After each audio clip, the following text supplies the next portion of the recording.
আগে যেখানে কসমেটিক্স দেখতো সেখানে দৌড় দিত, আর এখন যেখানে থালা বাসন দেখে সেখানে দৌড় দেয়। এটাই হচ্ছে বিবাহিত জীবন।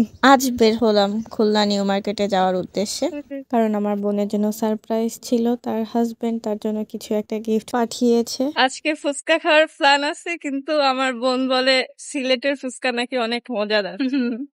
শুনে আসলেই খারাপ লাগে যে খুলনার মেয়ে হয়ে সিলেটের তারিফ করে ফুচকার দিক থেকে। যেটা সুন্দর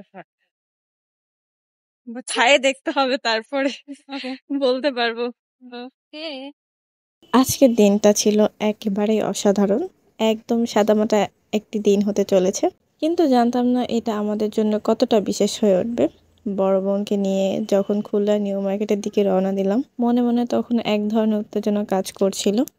আমার বড় বোন তো খুবই এক্সাইটেড ছিল তার হাজবেন্ড তার জন্য কি পাঠাতে পারে এটা নিয়ে। তো সে খুবই খুশি ছিল যে কি গিফট হতে পারে, এটা ভাবতে ভাবতে মুখে এক ধরনের আনন্দ ছিল। আর এত চিন্তা ভাবনার মধ্যে আমরা অবশেষে চলে আসলাম নিউ মার্কেটে। নিউ মার্কেটের পুরো পরিবেশটা যেন এক অন্যরকম ভালোবাসায় ভরপুর ছিল। আমি আর আমার বোন একসাথে হাঁটছি আর গল্প করছি, হাসছি। হঠাৎ বোন বলল, আজ কিছু বিশেষ হতে যাচ্ছে জানো।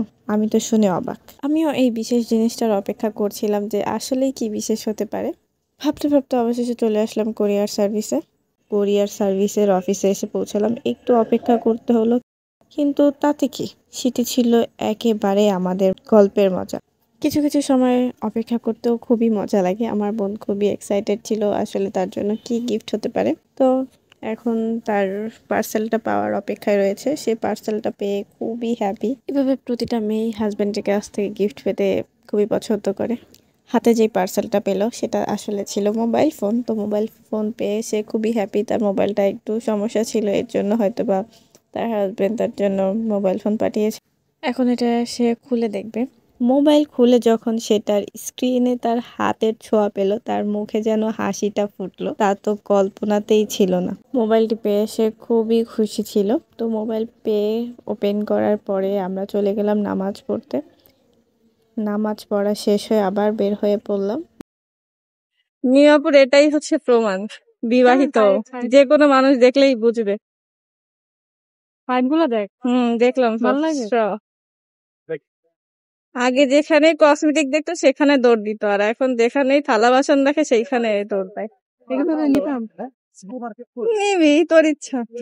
আজকের দিনটা ছিল নিঃসন্দেহে আমাদের জীবনের এক অসাধারণ গল্প। আমরা যা অনুভব করেছি তা ভাষায় বর্ণনা করা কঠিন। হয়তো এই মুহূর্ত জীবনের সবচেয়ে গুরুত্বপূর্ণ দিক, ভালোবাসা, পরিবার আর একে অপরের পাশে থাকা।